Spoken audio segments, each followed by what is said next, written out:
ನಿಮ್ಮೆಲ್ಲರಿಗೂ ಕೂಡ ನಿಮ್ಮದೇ ಆಗಿರ್ತಕ್ಕಂಥ ಯೂಟ್ಯೂಬ್ ಚಾನಲ್ MS ಕ್ರಿಯೇಷನ್ಸ್ಗೆ ಸ್ವಾಗತ ಅಂತ ಹೇಳ್ತಾ ಇಂದು ನಡೆದಿರ್ತಕ್ಕಂಥ SSLC ಗಣಿತ ಪರೀಕ್ಷೆ 2025ರ 27/5/2025 ಕೀ ಉತ್ತರಗಳನ್ನ ಕೊಡ್ತಾ ಇದ್ದೀನಿ. ಸೊ ಕಂಪ್ಲೀಟ್ ಆಗಿರ್ತಕ್ಕಂಥ ಕೀ ಆನ್ಸರ್ಸ್ಗಳನ್ನ ನೆಕ್ಸ್ಟ್ ವಿಡಿಯೋದಲ್ಲಿ ಕೊಡ್ತೀನಿ. ಸೊ ಆದರೂ ಕೂಡ ಮೊದಲ ಒಂದು ಅಂಕದ ಪ್ರಶ್ನೆಗೆ ಕೀ ಉತ್ತರಗಳನ್ನ ನೋಡೋಣ. ಆಲ್ರೆಡಿ ನಾಳೆ ಆಗ್ತಕ್ಕಂಥ ಎಲ್ಲ ವಿಡಿಯೋಗಳನ್ನ ಕೂಡ ಲೈನ್ ಅಪ್ ಮಾಡಿದ್ದೀವಿ. ಅವುಗಳನ್ನು ಸಹಿತ ನೋಡಿ ಅಂತ ಹೇಳ್ತಾ ವಿಡಿಯೋನ ಲೈಕ್, ಶೇರ್ ಹಾಗೂ ಸಬ್ಸ್ಕ್ರೈಬ್ ಮಾಡೋದನ್ನು ಮಾತ್ರ ಮರೆಯದಿರಿ. ನಿಮ್ಮ ಒಂದು ಲೈಕ್, ನಿಮ್ಮ ಒಂದು ಶೇರ್ ನನಗೆ ಭಾಳಷ್ಟು ಮೋಟಿವೇಶನನ್ನು ತಂದು ಕೊಡ್ತದೆ ಅಂತ ಹೇಳ್ತಾ ಸೊ ಈ ವಿಡಿಯೋವನ್ನು ಶುರು ಮಾಡ್ತೀನಿ.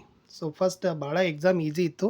ಸೊ ನಿನ್ನೆ ನಾವೆಲ್ಲ ಏನೆಲ್ಲ ನಮ್ಮ ಯೂಟ್ಯೂಬ್ ಚಾನಲ್ಗಳಲ್ಲಿ ವಿಡಿಯೋಗಳಲ್ಲಿ ಹಾಕಿದ್ದೀವಿ ಅವುಗಳೇ ನಿಮ್ಗೆ ಏನಾಗಿತ್ತಪ್ಪ ಅಂದರೆ ಬಂದಿತ್ತು. ಫಸ್ಟ್ ಪ್ರಶ್ನೆ, ಈ ಕೆಳಗಿನ ಪ್ರಶ್ನೆಗಳಿಗೆ ಅಥವಾ ಅಪೂರ್ಣ ಹೇಳಿಕೆಗಳಿಗೆ 4 ಪರ್ಯಾಯ ಉತ್ತರಗಳನ್ನು ಕೊಟ್ಟಿದ್ದಾರೆ. ಸೊ ಅವುಗಳಲ್ಲಿ ಸೂಕ್ತವಾದ ಉತ್ತರವನ್ನು ಆರಿಸಿ ಕ್ರಮಾಕ್ಷರದೊಡನೆ ಪೂರ್ಣವಾಗಿ ಬರೀಬೇಕಿತ್ತು. ಸೊ ಮೊದಲ ಪ್ರಶ್ನೆ ಕೇಳಿದರು, AN, SN ಮತ್ತು SN-1ಗಳು ಕ್ರಮವಾಗಿ ಒಂದು ಸಮಾಂತರ ಶ್ರೇಣಿಯ ಎನ್ನನೇ ಪದ, ಮೊದಲ n ಪದಗಳ ಮೊತ್ತ ಮತ್ತು ಮೊದಲ n-1 ಪದಗಳ ಮೊತ್ತ ಆಗಿದ್ದರೆ ಈ ಕೆಳಗಿನವುಗಳಲ್ಲಿ ಸರಿಯಾದ ಸಂಬಂಧ ಯಾವುದು ಅಂತ ಕೇಳಿದ್ದಾರೆ. ಸೊ ನಿಮ್ಮದು ಆಪ್ಷನ್ ಬಿ ಇದೆ ನೋಡಿ ಫ್ರೆಂಡ್ಸ್. ಬಿ ಏನು ಹೇಳ್ತದಪ್ಪ ಅಂದ್ರೆ AN = SN-SN-1 ಅಂತಕ್ಕಂಥದ್ದು. ಸೊ ಯಾರೆಲ್ಲ ಬಿ ಆಪ್ಷನ್ ಮಾರ್ಕ್ ಮಾಡಿದ್ದೀರಿ ಸೊ ನಿಮ್ದು ಏನಾಗ್ತದಪ್ಪ ಅಂದರೆ ಇದನ್ನು ಕರೆಕ್ಟಾಗಿ ಬರೆದಿದ್ರೆ ಸೊ ನಿಮಗೆ 1 ಮಾರ್ಕ್ಸ್ ಏನು ಮಾಡ್ತಾರೆ ಆರಾಮಾಗಿ ಕೊಡ್ತಾರೆ. ಇಷ್ಟು ನೀವು 1 ಮಾರ್ಕಲ್ಲಿ ಬರಿಬೇಕಿತ್ತು. ಎರಡನೇ ಪ್ರಶ್ನೆಗೆ ಬರ್ತೀನಿ. ಭಾಳ ಈಸಿಯಾಗಿರ್ತಕ್ಕಂಥ ಪ್ರಶ್ನೆನೇ ಇತ್ತು. ವೃತ್ತದ ಮೇಲಿನ ಯಾವುದೇ ಬಿಂದುವಿನಲ್ಲಿ ಎಳೆದ ಸ್ಪರ್ಶಕ ಮತ್ತು ಸ್ಪರ್ಶ ಬಿಂದುವಿನಲ್ಲಿ ಎಳೆದ ತ್ರಿಜ್ಯದ ಕೋನ ಎಷ್ಟಾಗಿರ್ತದೆ ಅಂತ ಕೇಳಿದರು. ಇದು ಆಲ್ರೆಡಿ ರಿಪೀಟೆಡ್ ಆಗಿರ್ತಕ್ಕಂಥ ಪ್ರಶ್ನೆ ಇತ್ತು. ಸೊ ಇದ್ರದ್ದು ಆಪ್ಷನ್ ಸಿ 30 ಡಿಗ್ರಿ ಅಂತಕ್ಕಂಥದ್ದು ಯಾರೆಲ್ಲ ಬರೆದಿದ್ದೀರಿ 90 ಡಿಗ್ರಿ ಅಂತಕ್ಕಂಥದ್ದು ನಿಮ್ಮದು ಉತ್ತರ ಎಕ್ಸಾಕ್ಟ್ಲಿ ರೈಟ್ ಆಗ್ತದೆ. ಅಂದರೆ ವೃತ್ತದ ಮೇಲಿನ ಯಾವುದೇ ಬಿಂದುವಿನಲ್ಲಿ ಎಳೆದ ಸ್ಪರ್ಶಕ ಮತ್ತು ಸ್ಪರ್ಶ ಬಿಂದುವಿನಲ್ಲಿ ಎಳೆದ ತ್ರಿಜ್ಯದ ನಡುವಿನ ಕೋನ 90 ಡಿಗ್ರಿನೇ ಆಗಿರ್ತದೆ. ಮೂರನೇ ಪ್ರಶ್ನೆ, ಯಾವುದೇ ಪರಿಹಾರವನ್ನು ಹೊಂದಿರುವ 2 ಚರಾಕ್ಷರವುಳ್ಳ ಜೋಡಿ ರೇಖಾತ್ಮಕ ಸಮೀಕರಣಗಳನ್ನು ನಕ್ಷೆಯಲ್ಲಿ ಪ್ರತಿನಿಧಿಸ್ತಕ್ಕಂಥ ರೇಖೆಗಳು ಎಂಥ ರೇಖೆಗಳಾಗಿರ್ತವೆ ಅಂತ ಕೇಳಿದ್ದಾರೆ. ಸೊ ಕೊಟ್ಟಿದ್ರು ಎ ಸಮಾಂತರವಾಗಿರ್ತಾವ, ಬಿ ಐಕ್ಯವಾಗ್ತಾವ, ಸಿ ಛೇದಿಸ್ತಾವ, ಡಿ ಲಂಬವಾಗ್ತಾವ. So the right answer is option A ಸಮಾಂತರವಾಗಿರ್ತವೆ ಅನ್ನೋದು ಸರಿಯಾದ ಉತ್ತರ ನಿಮ್ಮದು ಬರಬೇಕು. ನಾಲ್ಕನೇ ಪ್ರಶ್ನೆ, ಉದ್ದ ಎಲ್ ಮಾನ ಇದೆ, ಅಗಲ ಬಿ ಮಾನ ಇದೆ ಮತ್ತು ಎತ್ತರ ಎಚ್ ಮಾನ ಆಗಿರ್ತಕ್ಕಂಥ ಒಂದು ಆಯತ ಘನದ ಘನಫಲವನ್ನು ಕಂಡುಹಿಡಿತಕ್ಕಂಥ ಸೂತ್ರ ಏನಾಗಿರ್ತದ ಅಂತ ಕೇಳಿದರು. ಸೊ ಅದರಲ್ಲಿ ಆಪ್ಷನ್ 4 ಇದೆ ನೋಡಿ, LBH ಘನಮಾನಗಳು ಅಂತಕ್ಕಂಥದ್ದು ಯಾರು ಬರೆದಿದ್ದೀರಿ ಸೊ ನಿಮ್ಮ ಆನ್ಸರ್ ಏನಾಗ್ತದಪ್ಪ ಅಂದರೆ ಎಕ್ಸಾಕ್ಟ್ಲಿ ರೈಟ್ ಆನ್ಸರ್ ಆಗ್ತದೆ. LBH ಮಾನಗಳು ಅಂತ ಘನಮಾನಗಳು ಅನ್ನೋದು ಸರಿಯಾದ ಉತ್ತರ ಬರ್ತದೆ.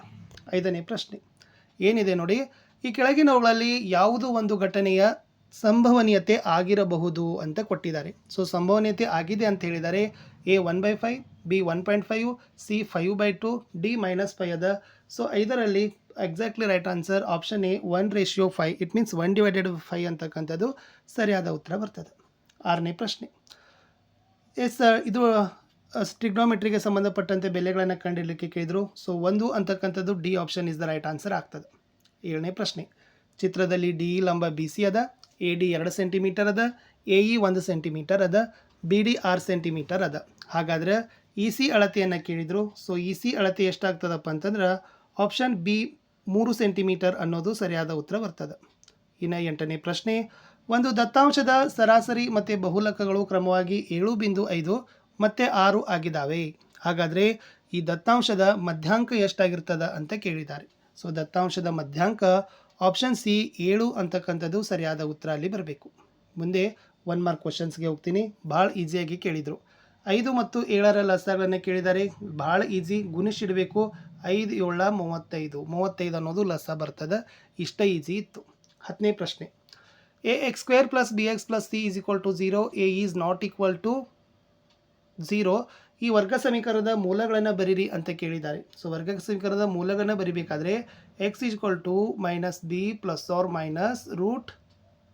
√b² - 4ac ಅಲ್ವಾ.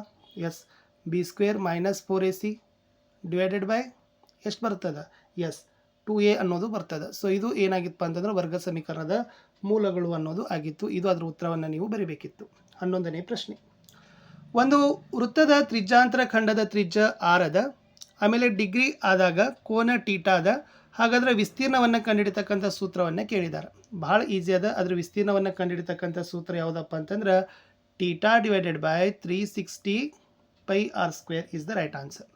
πr². ಇಷ್ಟು ಉತ್ತರ ನಿಮ್ದು ಏನಾಗಬೇಕಾಗಿತ್ತಪ್ಪ ಅಂದ್ರೆ ಬರಬೇಕಿತ್ತು. ಇನ್ನು 12ನೇ ಪ್ರಶ್ನೆಗೆ ಬರ್ತೀನಿ. ತ್ರಿಜ್ಯ ಆರ್ ಮಾನದ. ಒಂದು ಘನ ಅರ್ಧಗೋಳದ ಪೂರ್ಣ ಮೇಲ್ಮೈ ವಿಸ್ತೀರ್ಣವನ್ನು ಕಂಡುಹಿಡಿಯೋ ಸೂತ್ರ ಕೇಳಿದ್ದಾರೆ. ಸೊ 12ನೇದು ಭಾಳ ಈಸಿ ಅದ, 3πr². ಸೊ ನೆನಪಿರಲಿ ಎಷ್ಟು, 3πr². ಸೊ ಇದು ಏನಾಗಿತ್ತಪ್ಪ ಅಂತಂದರೆ 12ನೇ ಪ್ರಶ್ನೆ ಉತ್ತರ ಇತ್ತು. 13ಕ್ಕೆ ಹೋಗ್ತೀನಿ. ಮೂಲ ಬಿಂದುವಿನಿಂದ PXY ಬಿಂದುವಿಗೆ ಇರುವ ದೂರವನ್ನು ಬರೀರಿ ಅಂತ ಕೇಳಿದರು. ಭಾಳ ಈಸಿ ಕ್ವಶನ್ ಇತ್ತು. ಸೊ ಇದರದ್ದು ದೂರ ಏನಾಗ್ತದಪ್ಪ ಅಂತಂದ್ರೆ √D = ಯಾಕಂದರೆ ಡಿಸ್ಟೆನ್ಸ್ ಅಂತ ಬರೀಬೇಕು, D = √x² + y² is the right answer. x² + y² is the right answer ಆಗ್ತದೆ. ಓಕೆನಾ. ಇನ್ನು ಮುಂದಿನ ಪ್ರಶ್ನೆ ಹೋಗ್ತೀನಿ. ಪ್ರಶ್ನೆ 14. ಒಂದು ಪ್ರಯೋಗದ ಎಲ್ಲ ಪ್ರಾಥಮಿಕ ಘಟನೆಗಳ ಸಂಭವನೀಯತೆ ಮೊತ್ತ ಎಷ್ಟಾಗಿರ್ತದೆ ಅಂತ ಕೇಳಿದರು. ಸೊ ಪ್ರಾಥಮಿಕ ಘಟನೆಗಳ ಸಂಭವನೀಯತೆ 1 ಅಂತಕ್ಕಂಥದ್ದು ಎಕ್ಸಾಕ್ಟ್ಲಿ ರೈಟ್ ಆನ್ಸರ್. ಇನ್ನು 15ನೇ ಪ್ರಶ್ನೆಗೆ ಬರ್ತೀನಿ. ಚಿತ್ರದಲ್ಲಿ P ಬಿಂದುವಿನಿಂದ O ಕೇಂದ್ರವುಳ್ಳ ವೃತ್ತಕ್ಕೆ ಎಳೆದ ಸ್ಪರ್ಶಕದ ಉದ್ದ 8 ಸೆಂಟಿಮೀಟರ್ ಆಗಿದೆ. ಕೇಂದ್ರದಿಂದ P ಬಿಂದುವಿಗೆ ಇರುವ ದೂರ 10 ಸೆಂಟಿಮೀಟರ್ ಆದರೆ ವೃತ್ತದ ತ್ರಿಜ್ಯವನ್ನು ಕಂಡುಹಿಡಿಯಿರಿ. ಸೊ ವೃತ್ತದ ತ್ರಿಜ್ಯ ಎಷ್ಟಾಗ್ತದಪ್ಪ ಅಂತಂದ್ರೆ 6 ಸೆಂಟಿಮೀಟರ್ ಆಗ್ತದೆ. ಸೊ 6 ಸೆಂಟಿಮೀಟರ್ ಅಂತ ಯಾರು ಬರ್ದಿದ್ದೀರಿ, ನಿಮ್ಮ ಉತ್ತರ ಎಕ್ಸಾಕ್ಟ್ಲಿ ರೈಟ್ ಆನ್ಸರ್. ಇನ್ನು 1 ಮಾರ್ಕ್ಸಲ್ಲಿ ಇರ್ತಕ್ಕಂಥ last question. 2x + 3y - p = 0, 4x + 6y - 18 = 0. ಈ ಜೋಡಿ ರೇಖಾತ್ಮಕ ಸಮೀಕರಣಗಳು ಅಪರಿಮಿತ ಪರಿಹಾರಗಳನ್ನು ಹೊಂದಿದ್ದರೆ ಪಿನ ಬೆಲೆ ಕೇಳಿದರು. ಸೊ ಪಿನ ಬೆಲೆ ಎಷ್ಟಾಗ್ತದಪ್ಪ ಅಂದ್ರೆ 9 ಅಂತಕ್ಕಂಥದ್ದು ಬರ್ತದೆ. ಸೊ ಫ್ರೆಂಡ್ಸ್, ಭಾಳ ಈಸಿಯಾಗಿರ್ತಕ್ಕಂಥ ಕ್ವಶನ್ ಪೇಪರ್ ಇತ್ತು. ಯಾಕಂದ್ರೆ ನಾವು 1ನೇ ಪರೀಕ್ಷೆ ನೋಡಿದ್ದೀವಿ, ಫಸ್ಟ್ ಎಕ್ಸಾಮ್ಗಿಂತಲೂ ಈ ಸೆಕೆಂಡ್ ಎಕ್ಸಾಮ್ ಕ್ವಶನ್ ಪೇಪರ್ ನಿಮಗೆ ಭಾಳ ಈಸಿ ಬಂದದ. ಯಾಕಂದ್ರೆ ನೋಡಿ, 6 + √2 ಒಂದು ಅಭಾಗಲಬ್ಧ ಸಂಖ್ಯೆ ಅಂತ ಕೇಳಿದರು. ಆಲ್ರೆಡಿ ನಾವು ನಿನ್ನೆ ಅದನ್ನು ಹೇಳಿದ್ದೀವಿ. ಆಮೇಲೆ ವರ್ಜಿಸೋ ವಿಧಾನದಿಂದ ನಿಮಗೆ ಏನು ಮಾಡಿದರು, ಸಮೀಕರಣ ಬಿಡಿಸಲಿಕ್ಕೆ ಕೇಳಿದರು. ಏನಿದೆ, x + 2y = 7, x + y = 5. ಅಲ್ಲಿ ಏನೂ ಇಲ್ಲ ಫ್ರೆಂಡ್ಸ್. ಅಲ್ಲಿ ಏನು ಮಾಡಬೇಕಾಗಿತ್ತಪ್ಪ ಅಂತಂದರೆ ನೀವು ಅನ್ನು ತೆಗಿಬೇಕಾಗಿತ್ತು. ಓಕೆನಾ, ಅಷ್ಟು ಕಷ್ಟ ಇರಲಿಲ್ಲ. ಆಮೇಲೆ ಅಪವರ್ತಿಸುವ ವಿಧಾನದಿಂದ ವರ್ಗ ಸಮೀಕರಣದ ಮೂಲಗಳನ್ನು ಬರಲಿಕ್ಕೆ ಕೇಳಿದ್ದಾರೆ. ಇನ್ನು ನೆಕ್ಸ್ಟ್ ಮೂಲಗಳ ಸ್ವಭಾವವನ್ನು ಬರೀತಕ್ಕಂಥ ಪ್ರಶ್ನೆ. ಸಮಾಂತರ ಶ್ರೇಣಿಯಲ್ಲಿ ಇಲ್ಲಿ n ಪದಗಳ ಮೊತ್ತ ಕೇಳಿದ್ದಾರೆ. ಇಟ್ ಮೀನ್ಸ್ SN ಸೂತ್ರವನ್ನು ಕೇಳಿದ್ದಾರೆ, ಅದು ಇತ್ತು. ಆಮೇಲೆ ಇದು ಟ್ರಿಗ್ನೋಮೆಟ್ರಿಯಲ್ಲಿನೂ ಕೂಡ ಭಾಳ ಈಸಿಯಾಗಿರ್ತಕ್ಕಂಥ ಕ್ವಶನ್ಸೇ ಬಂದಿತ್ತು. ಇಷ್ಟಿತ್ತು ಫ್ರೆಂಡ್ಸ್. ಏನಪ್ಪ ಅಂತಂದರೆ ನಾನು 1 ಮಾರ್ಕನ್ನು ಫೋಕಸ್ ಮಾಡಿದ್ದೀನಿ ಮೇನ್ಲಿ. ಸೊ ಸೆಕೆಂಡ್ ವಿಡಿಯೋದಲ್ಲಿ ನಾನು ಖಂಡಿತವಾಗಿಯೂ ಕೂಡ ಇನ್ನೂ ಹೆಚ್ಚಿನ ವಿಡಿಯೋಗಳನ್ನು ನಿಮಗೆ ಕೊಡ್ತೀನಿ ಅಂತ ಹೇಳ್ತಾ, ಸೊ ವಿಡಿಯೋವನ್ನು ಲೈಕ್, ಶೇರ್ ಹಾಗೂ ಸಬ್ಸ್ಕ್ರೈಬ್ ಮಾಡೋದನ್ನು ಮಾತ್ರ ಮರೆಯದಿರಿ. ನಿಮ್ಮ ಒಂದು ಲೈಕ್, ನಿಮ್ಮ ಒಂದು ಶೇರ್ ನನಗೆ ಭಾಳಷ್ಟು ಮೋಟಿವೇಶನನ್ನು ತಂದು ಕೊಡ್ತದೆ ಅಂತ ಹೇಳ್ತಾ, ಸೊ ಇಲ್ಲಿಯವರೆಗೆ ವಿಡಿಯೋ ವಾಚ್ ಮಾಡಿದ್ದಕ್ಕೆ ಧನ್ಯವಾದಗಳು.